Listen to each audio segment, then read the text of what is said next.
SuperTalk 997 WTN. You know what time it is? It's Renovation Nation time. Yes, it is. And another weekend. Hope you enjoyed last week's show with Chris Terry talking back to the Strip May 3rd this year. He's going to be back on here in a few weeks. He's out with, I forget, he sent me a text last night. He's out with somebody right now driving that bus. But he will be back here before May the 3rd and the Back to the Strip, and we'll talk some more stuff about who all sponsors and all that. But great calls. Good time going down there and just riding the Strip. Well, today seems like to be a theme. It's still just not me here. I've got another guest. And the wild part is I'm like on a McMinnville theme. This is like 3 weeks in a row of McVegas. It's, McVegas is all over the planet. People don't know that. But I digress. Let me start over. I'm Chad Rowland, owner of RTM Roofing, host of this crazy show called Renovation Nation. And you listen here on SuperTalk 997 WTN. And if you happen to miss today's show, you can get the app on the go. You can listen again tonight for the encore, 9 p.m. to 10 p.m., or go to our social media sites and watch the video, because now we're videoing because, well, my guest has a face for radio, but I don't. So I at least need to make sure I show him right. but let me go ahead and get some stuff out of the way before we get on into our guest today. I want to remind everybody about we're offering for 2025 15% off all retail jobs. Repairs, replacements, it doesn't matter what we do. If we do it, it's 15% off for all first responders, all military, active, retired, Gold Star families, and also anyone over 62, which, by the way, last week, Chris Terry reminded us that we're really close to that. But 15% off all retail jobs, insurance excluded this year at RTM Roofing. We can't do insurance, whole big deal with that. But call, I guess I need to give the number, but call 615-500-0751, 500-0751, or go to rtmroofing.com for all your roofing, siding, soffit, fascia, gutters, chimney caps, and skylight needs. Now, the rest of the story, as we say, as the man said. I think he's a two-time returner here. He might be a three, but I think he's definitely a two-time returner. Mr. Doc Hollywood. Hello, how are you today? What are you doing, big man? Well, living the dream or living in the dream, I'm not for sure. Yeah, no, I understand that. Sometimes it seems like a dream, sometimes it's a nightmare. Yes, it does. Yeah, sometimes it is. Well, for those, you've been on the show before, haven't you? You've done the show once. A long time ago. Okay, so Chris and I last week were talking about the difference between inaugural and annual. The first show is the inaugural. Yep. So this is the first annual. This is the first annual, not the second annual. This is the first annual, right? Yeah. Chris, it's proud. More sophisticated than it was when we did it then. Boy, isn't it though? And y'all, we're going to get into some stuff we used to do that some people might know, but it's sort of weird how it's all come full circle, at least all the way on my end, and ironically on your end too, just from a different standpoint. Yeah. And but for those out there that don't know you, who are you and where are you from? Well, I'm Doc Nunley, and I'm from McMinnville, Tennessee. As he said, the McMinnville theme continues on the show. It does. It is. And actually, we grew up next to each other in the same neighborhood up the street. Yeah, we did. Up there in Westwood. Between Westwood and Centertowns where I always bounced. Yep. And in the early years was Westwood. Yep. And what's your current occupation? Let's start with that. Or let me put an S to that. Occupations. My first occupation is I am the hospitality backstage coordinator for a guy named Luke Bryan, who is American Idol judge and TV star, I guess now you could say. Never heard of him. No. And then my side hustle job is painting houses. Painting houses? Painting houses. And I've been doing that since I was 15. That was my next question. What I always do, and you might remember, might not, but I always like to go, who are you, where are you from, and how'd you get here? And I was about to ask you, what got you into painting, but you said 15, so that's going way back. What happened is my parents was on vacation one summer, and they paid a guy to come and paint the house, the tallest parts of the house. And then so they had the week off, and so we all jumped in and painted the rest of the house, and that's where it all started at. Who all was we? Me, my mom and dad, and my brother.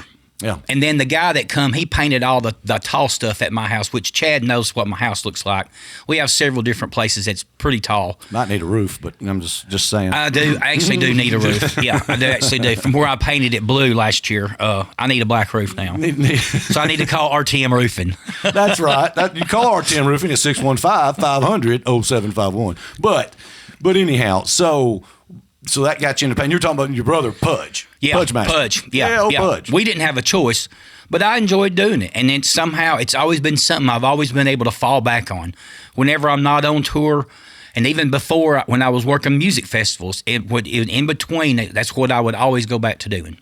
Well, let me ask you this. How did you go from painting, there's a big gap right here, from painting at 15 to working for Luke Bryan at 52? Are you already 53? 53. Oh, Yeah. See, I'm still a baby. I'm still in the twos. Well, I went to MTSU and graduated. I got my degree in recording industry, and that was in 2000. And then I went to Florida and lived in Florida and worked at the Mars Music Amphitheater for a year.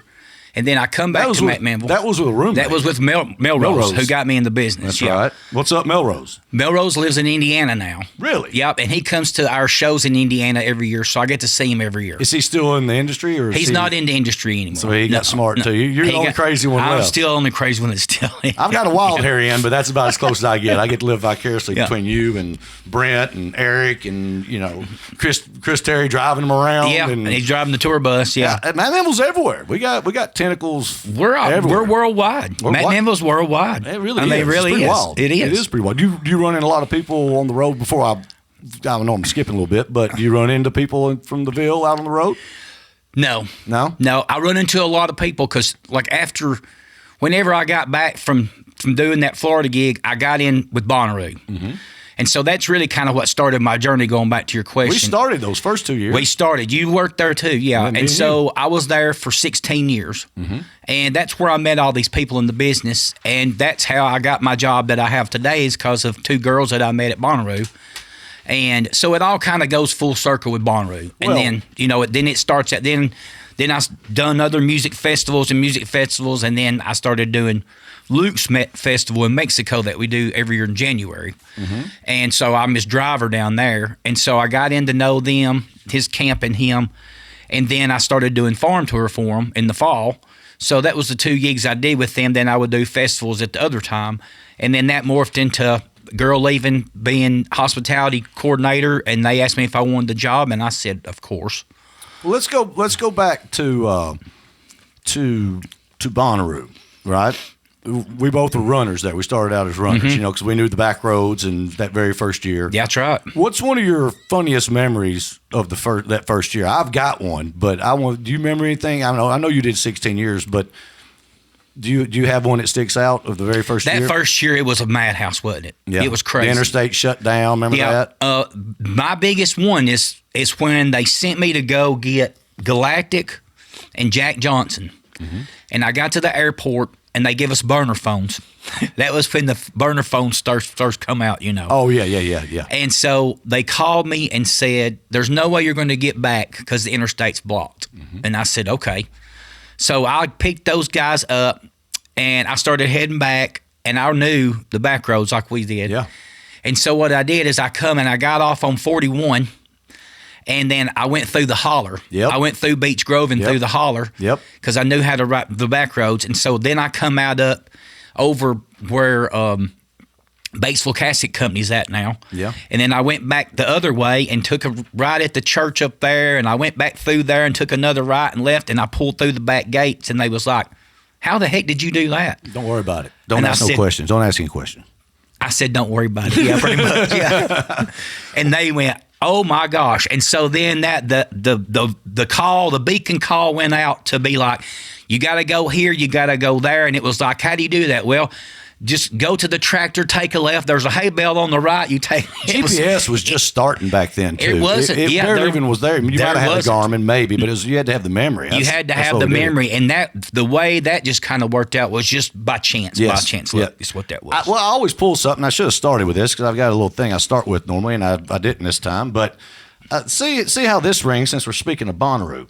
Shane Doc Nunley, who has been involved with Bonnaroo Music and Arts Festival for over 20 years, it says 20, was affectionately known as the Mayor of Bonnaroo. This title reflects a significant role in the festival's success and the deep respect he earned from both organizers and festival goers alike, and I would also say bands and musicians. During his tenure, Shane was the key figure in managing and coordinating hospitality, logistics, the overall experience for the festival staff, artists, and attendees. And for the attendees was, come about 6 in the morning, he'd drive through the daggum thing, beeping the horn, saying, "Get up! Get up, people, get up!" True story. Oh, true story. And his role was not just behind the scenes. He's a well-known personality who embodied the spirit of the festival. As the mayor, Shane became beloved and an integral part of the Bonnaroo family, known for his dedication in ensuring that the festival ran smoothly and that everyone involved, and from the performers to the fans, felt welcomed and cared for. And it went on to a thing. But here's what I like. His extensive experience in event management, combined with his warm and approachable nature, allowed him to build strong relationships with festival staff and artists, ensuring Bonnaroo remained one-of-a-kind experience year after year. And I will add to that, that's how you get to where you're at. Yeah. That's how to get where they are. I know we were making that first Bonnaroo. We weren't making a lot. We were making some money, but, we weren't making money. We was making $150 a day. I know. That's what it was. Back then, that was money. That was good money. Hey, we were working for all we did 7 days a week, 3, 4, 5 weeks in a row. Like, let's roll with it. We worked almost a month. Yeah. Oh, every bit of it. Yeah, it was about a month. Especially that first year, and I don't know about it as it continued, but we're sitting here with Doc Hollywood. Extraordinaire is what I'm going to say. Talking all kinds of things. We're going to find out a little bit more about painting, about Luke. I'm not your father. But anyways, come on back. You're listening to Renovation Nation. Live on SuperTalk 99.7 WTN. CN3. Hey, this is Chad Rowland with RTM Roofing. The warm weather's coming, and so is the rain, the hail, the wind. Is your roof ready? Is it time for your annual inspection? And not just your roof, your siding, your soffit, your fascia, your gutters, your chimney caps, and if you have skylights too. Call RTM Roofing at 615-500-0751, 500-0751, or go to rtmroofing.com. Thanks for watching Renovation Nation. Be sure to hit the like, subscribe, and share button.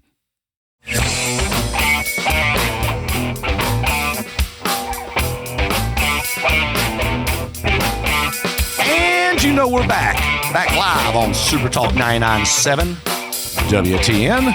You know what time it is? It's Renovation Nation time. Dun, dun. Yes, we are. We are live today with a guest. But to kick it off, like I always do, you are listening to Renovation Nation live on SuperTalk 99.7 WTN. I'm Chad Rowland, owner of RTM Roofing, host of this crazy show. Coming at you from Studio 378 today, but over the interwebs and airwaves of SuperTalk 99.7 WTN. And by the way, you can listen in tonight for the encore if you missed any of the show today. And you can also catch us online. We've, like I said earlier, we've got the face for radio, and I don't, but he does. So you can get us, find the social media sites. And let me say this too, and make sure so the office don't get mad at me. If it's time for your annual inspection, which it is, or maybe even your inaugural inspection, roof inspection, get proactive before the storms get here, before the rains, the winds, everything, the hail, everything that we get come spring. And if you're not from here, we get all 4 seasons. If it's time, and it is, call RTM Roofing at 615-500-0751, 500-0751, or go to rtmroofing.com for all your roofing, siding, soffit, fascia, gutters, chimney caps, and those skylight needs. And by the way, the website's still down, so you can call or text the office, but it's getting a new site built. Sitting here with Doc Hollywood, by the way. I've got Doc Hollywood in the house today on his first annual or an annual visit. I guess it is your first annual, though. It's my first annual. It really is. Yeah. So, we were leaving there, we're talking Bonnaroo, and I was really wanting to speak to, people always go, let me rewind. When I had Eric Brown here, bass player for Larry Fleet, known him, we all knew him, we've known him for years.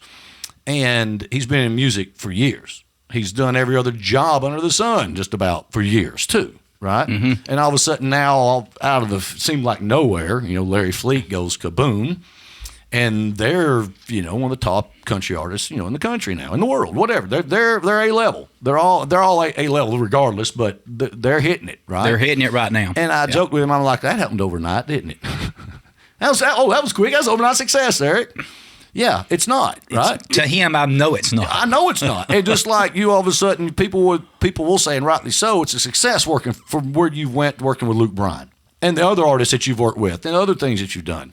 But it didn't happen overnight. You don't immediately come just straight out of internship or whatever or whatever it is and jump right into a spot like that. You've got to have experience, and showing what you did at Bonnaroo for years. We did music. We did a lot of music. Me and you together, right. and over the years doing with Redstone and all this other stuff. But that was something fun to do, though. For me, it was. But that's training, though. Yeah, it is. Right? It is. There is it's relationships that you build with people and stuff like that. And the ability to do it and not worry about it. Right. I mean, you're going to make errors, but jump up and do it. Yeah. There's a lot. People can say, I can do that, until you jump up and come in here and the lights are on and the camera's on you. Or you jump up on a stage. Or you jump up on the stage. I'll take a stage. 2 songs. I'll take a stage before daggum camera. Because cameras are like the light that comes on, It's, something's watching you, and you're constantly trying to think about what you're saying when normally you don't care what you're saying because it's normally not being recorded. But my point was what do you think Bonnaroo did for you to get you where you're at now, or at least that experience? It's relationships that I made with those people, because I would go to Bonnaroo, then I would go to Coachella, or I'd go to Stagecoach, or I'd go to Louisville.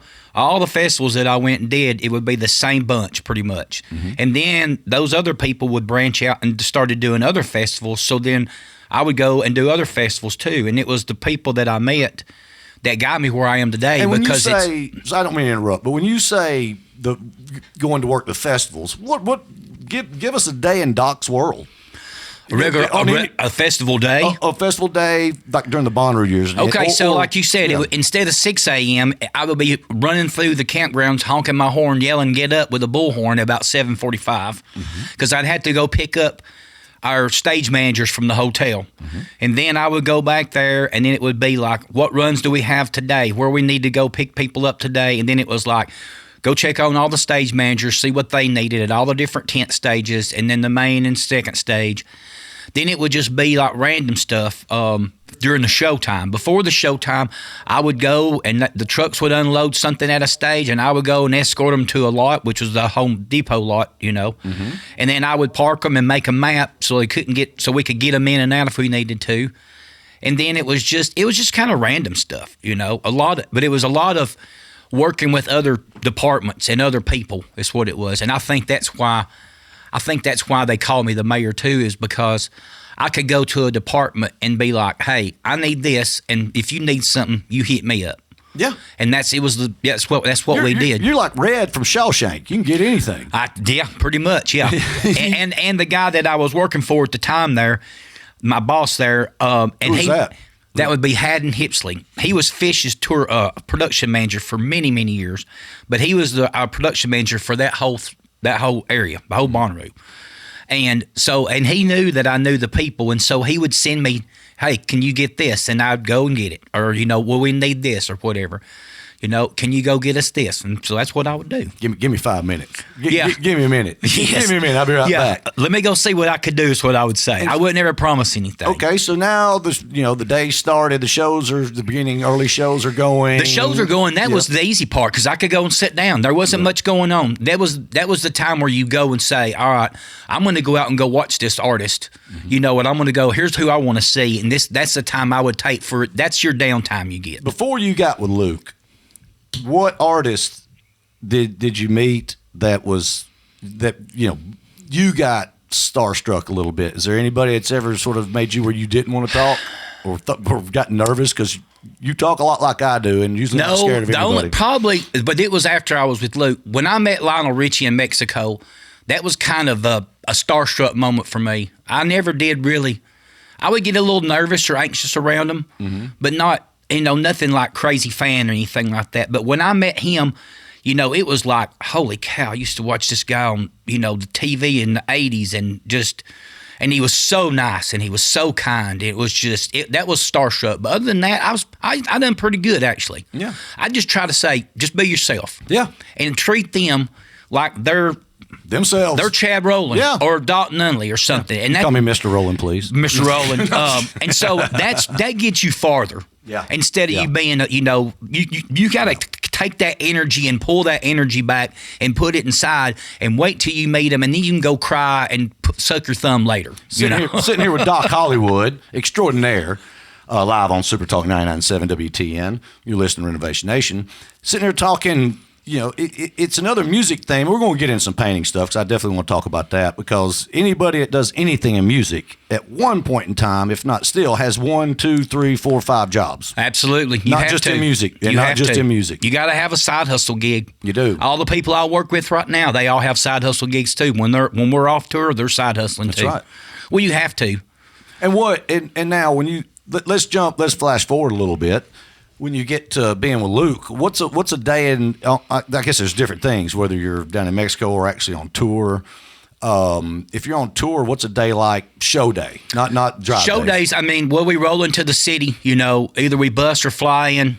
Fly in the night before, or we bus in, and I get up at 7:30 and I go in and I start find the dressing rooms and start picking out where I'm going to put him in the band, and massage therapist and wardrobe and 3 opening acts and stuff, and kind of get my wits about where I'm at in the venue.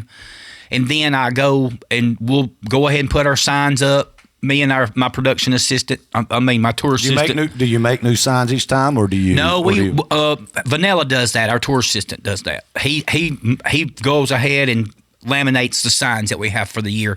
So we go through and we put, we stick them up or whatever. And then I'll go do coolers for all the crew. I have a front of house, stage left, stage right, lighting, rigging, and I go stock those and take them out to the guys and put them in the different places. And then I'll start working on dressing rooms, like opening acts. Sometimes they pre-buy for us, and sometimes they don't. So it's just getting the stuff that I need and getting them in the dressing rooms. That's right. Okay. Yeah. Wow. I've got many more questions now.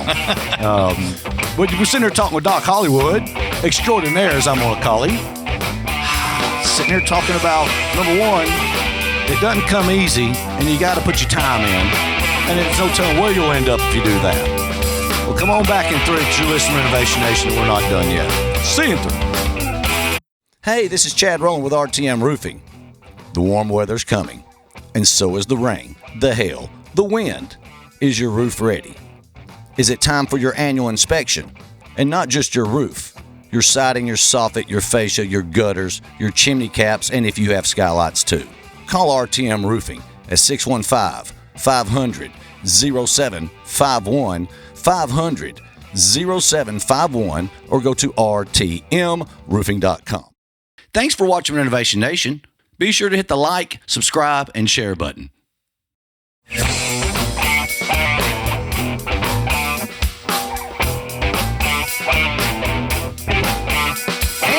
And we're back live on SuperTalk 99.7 WTN.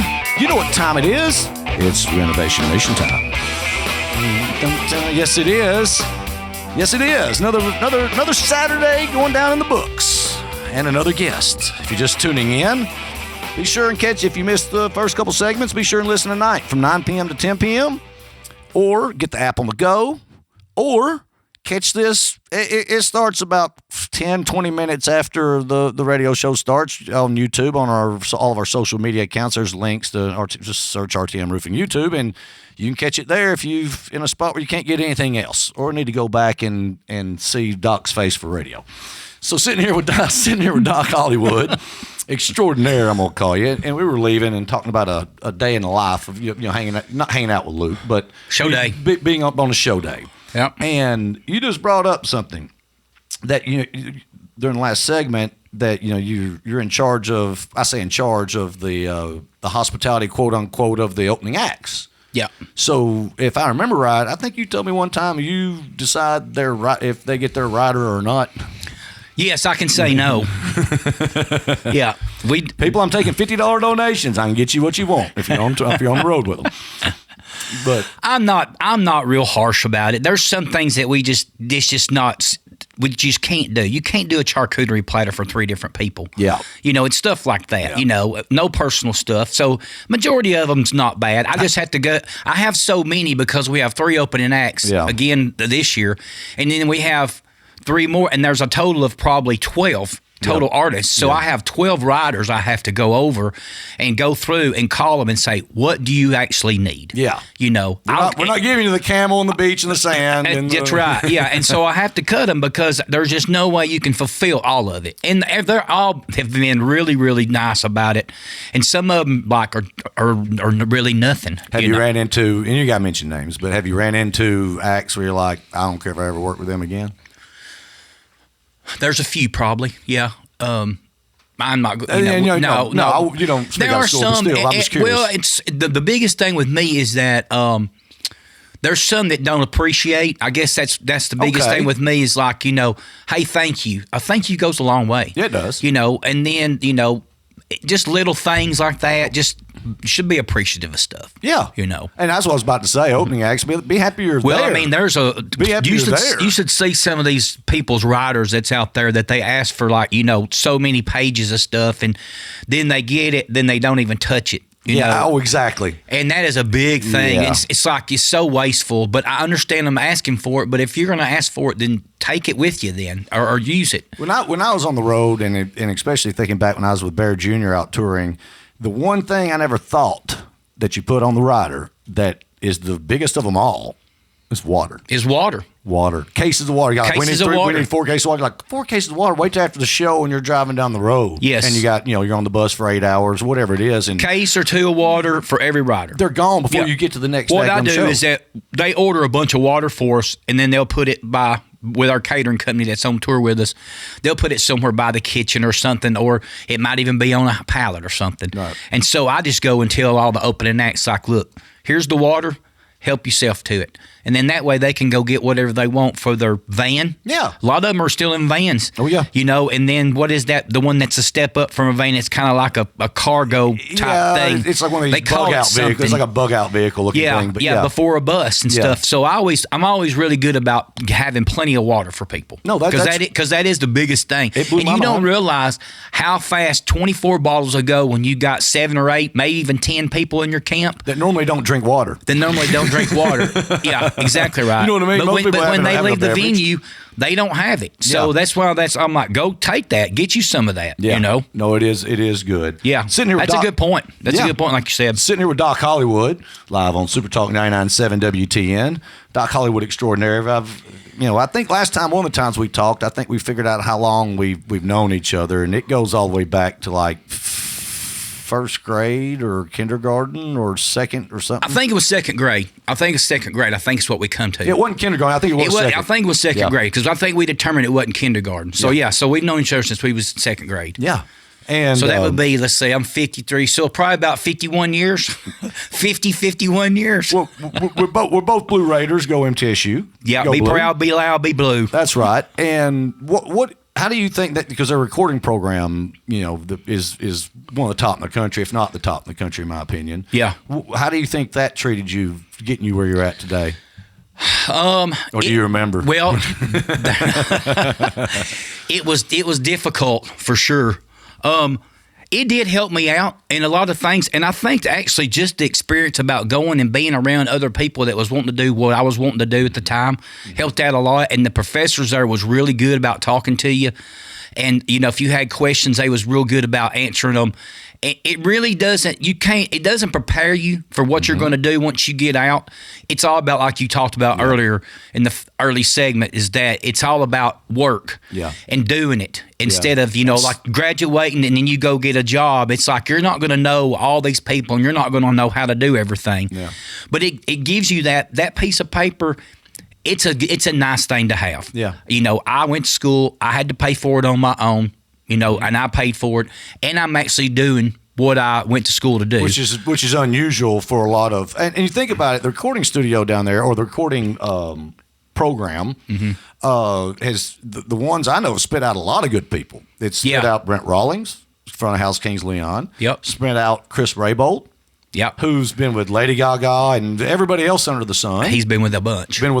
He started with Widespread. He started with Widespread back in the day. Yeah, him and then there was Jimmy. We had classes together. Yeah. He would go and work for Widespread for free. Yes. That's what he would do. Yeah. And that's how he got his foot in the door. Last time I ran him was at Bonnaroo when I was picking up JoJo. Speaking of a gun Bonnaroo, NTSU sends out a newsletter, every so often. Well, the last one that I got, so they have their own video truck now, and they go to Bonnaroo, and they actually have students there that are going out and filming the shows at Bonnaroo and then sending them back, and they're actually making stuff up. So they're like, so they're getting experience out in the field because of this technology that they've bought with that truck.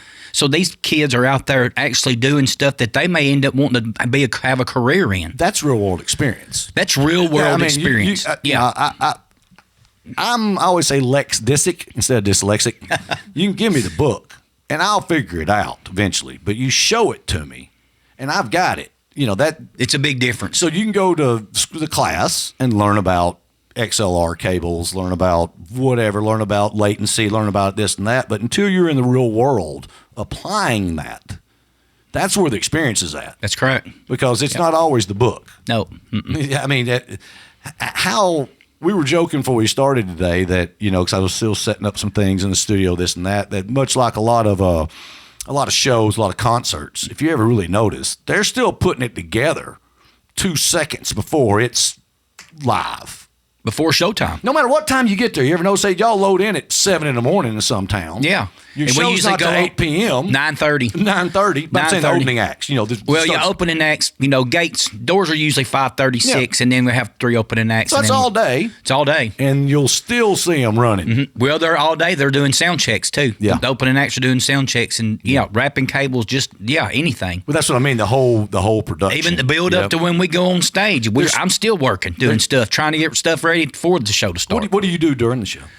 I usually sit on the side of the stage and just do anything that needs hospitality-wise. And usually there'll be some of the open acts will come up and sit up there, and I might go get them a drink or something. And then at one point, I'll have to go from where I've ordered after-show food. I'll have to go out and meet the runners that come back with the food and put all the food on all the buses for everybody and distribute that.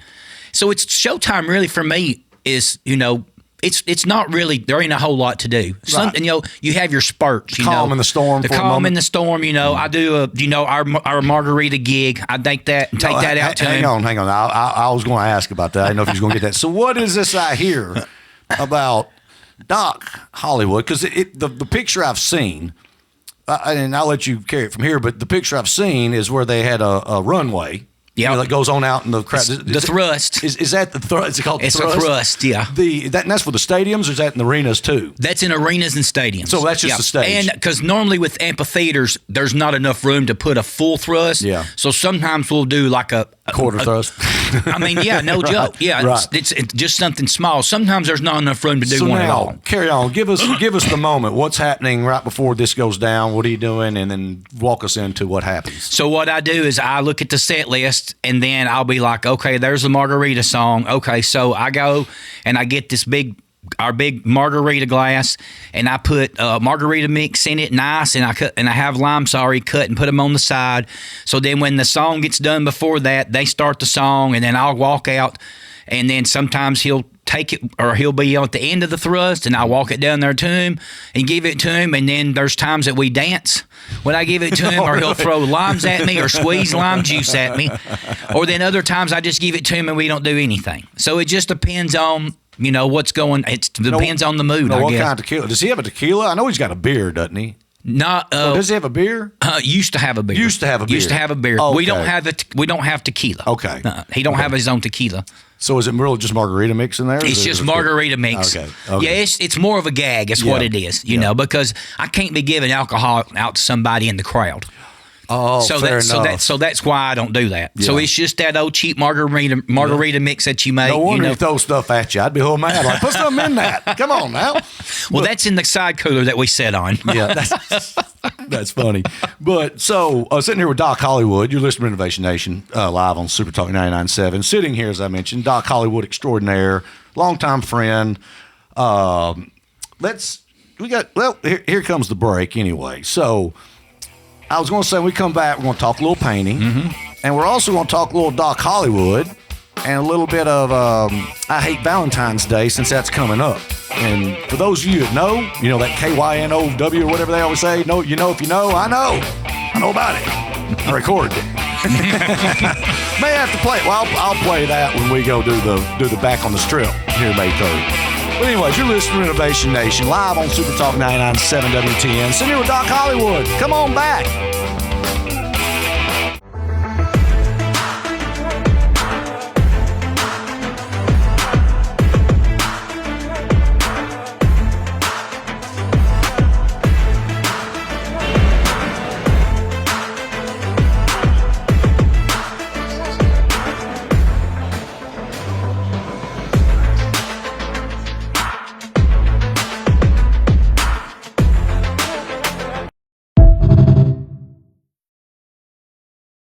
Thanks for watching Renovation Nation. Be sure to hit the like, subscribe, and share button.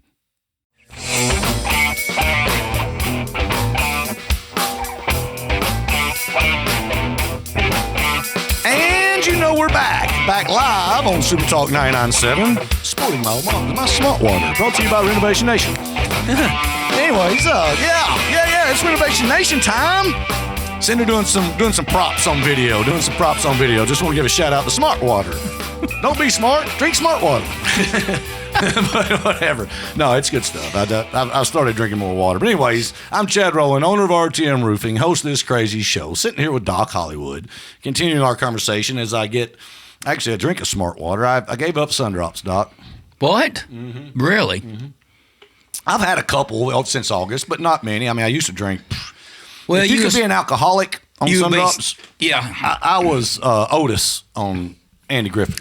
Well, they're pretty stout. They're not really good for you. That's for sure. I've not noticed any change other than just quitting sugar. Yeah, that's a big thing. It's the sugar. Meats, greens, and cheeses. Yeah. And I dropped from 158 to 148. I mean, and me, I've already got a high metabolism anyhow, right. But I told you, I was like, I'm starting to feel like Christian Bale in that fighter movie or whatever. I'm like fading away if I don't eat.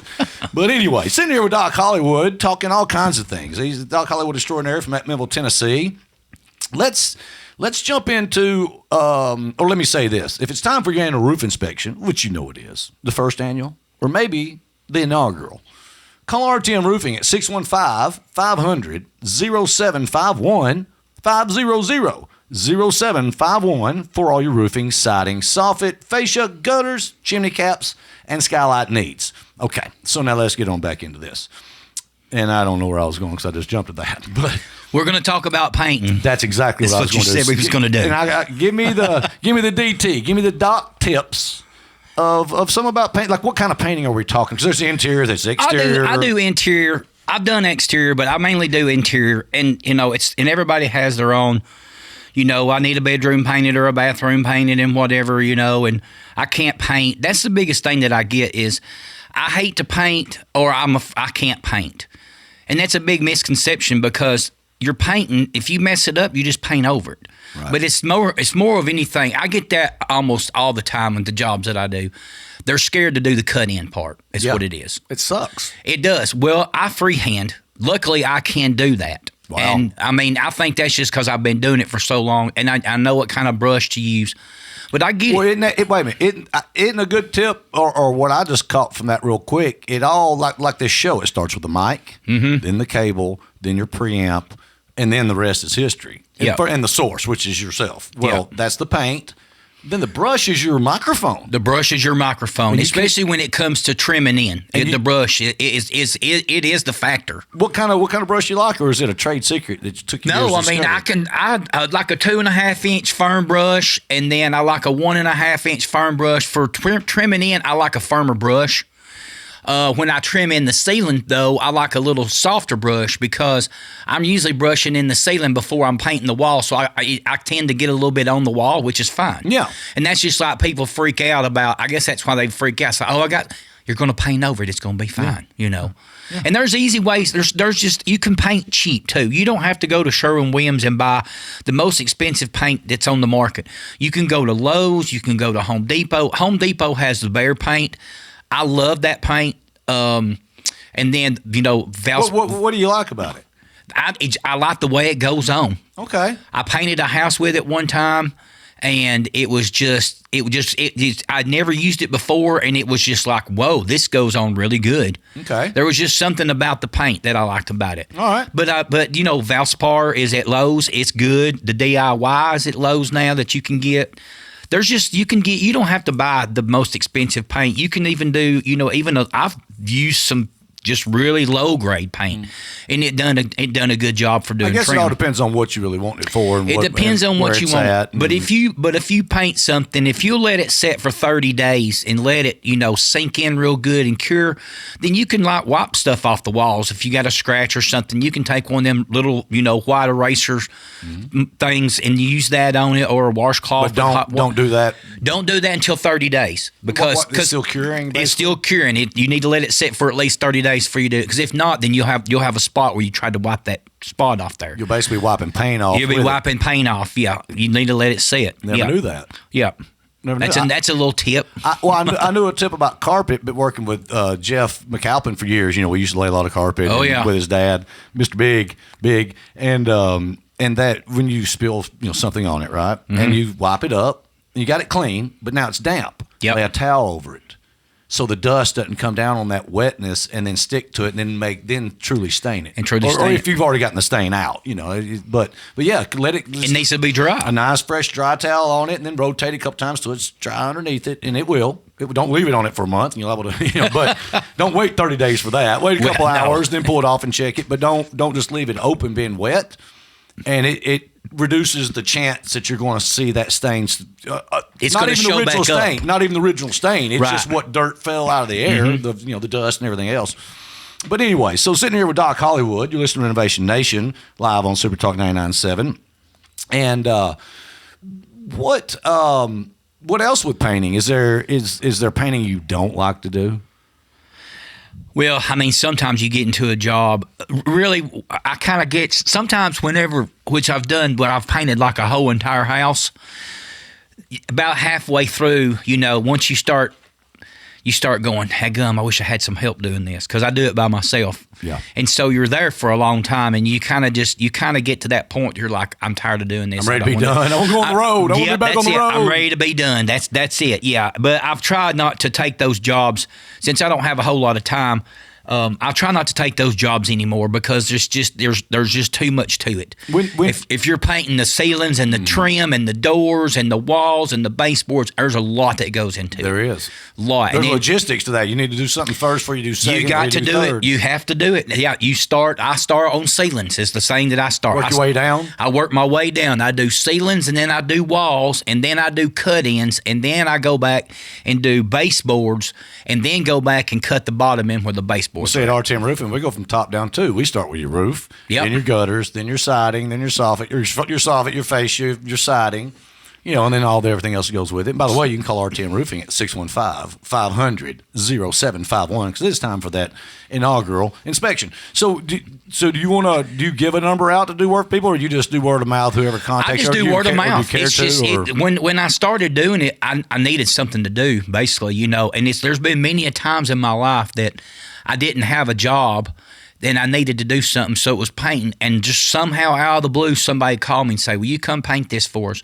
And then somebody else would call. Well, I told them about you, and then that. So it's always just been word of mouth. Yeah. I have a lot of people that I know that sells real estate back home, and they'll call me and be like, somebody's list and all that. People are looking for, or they've got a listing or somebody's wanting to sell, they want to paint something. So it's word of mouth. I'm drawing a blank like I always do when it's live here, that I can't remember her name. Maybe it'll come to me. But I had her on the show, 4 or 5 years ago, and her and her husband own the cigar shop. I think it's in Murfreesboro, but if not, they're the one. It doesn't matter. Irrelevant. The point being is that she called paint money in a can. She was a house stager. Also, she staged houses. Okay. And she always called paints money in a can. Yes. Slap a new coat of paint on it. It can make change. it neutral. Make it neutral. Don't put your color when you're selling because you might like blue, they might like red. That's right. So make it neutral. Yeah. So they can come in and visualize what they want to see. Yeah, and that's another thing that I do is that I always tell them when I go go check out these jobs, they're like, "Well, what color should I use?" And I'm like, "Nope, I'm not picking the color because you have to live here, not me." Oh, wait, whatever color you pick, Whatever color you pick, it's my new favorite. I'm painting it. That's it. You I know? say it with roofs too. I don't pick you because everybody sees colors differently. They sure do. You know, go look at the gray brown dog. Is it gray or is it brown? Right. You know, I mean, well, and with paint, I'm sure probably roofing too. The light makes a huge difference. It's the angle, the whole 9 yards. It could look blue in one minute of the day, then it could be green, then it could be white. It changes. I tell people, you want a polka dotted roof, I don't care. I'll put it. That's my new favorite color. Looks great for my front porch. If you can live with it pulling in your driveway, which most times I've never had a client not like their color.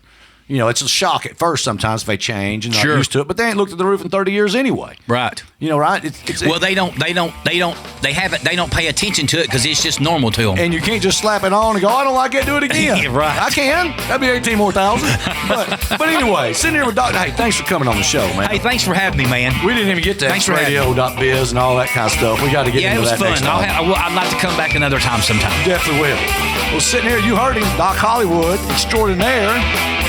Well, next week, I don't know what's going to be. I guess you have to come in and find out. You're listening to Renovation Nation. See ya! Hey, this is Chad Rowland with RTM Roofing. The warm weather's coming, and so is the rain, the hail, the wind. Is your roof ready? Is it time for your annual inspection? And not just your roof. Your siding, your soffit, your fascia, your gutters, your chimney caps, and if you have skylights too. Call RTM Roofing at 615-500-0751, 500-0751, or go to rtmroofing.com. Thanks for watching Renovation Nation. Hope you enjoyed the show. Be sure to hit the like, subscribe, and share button.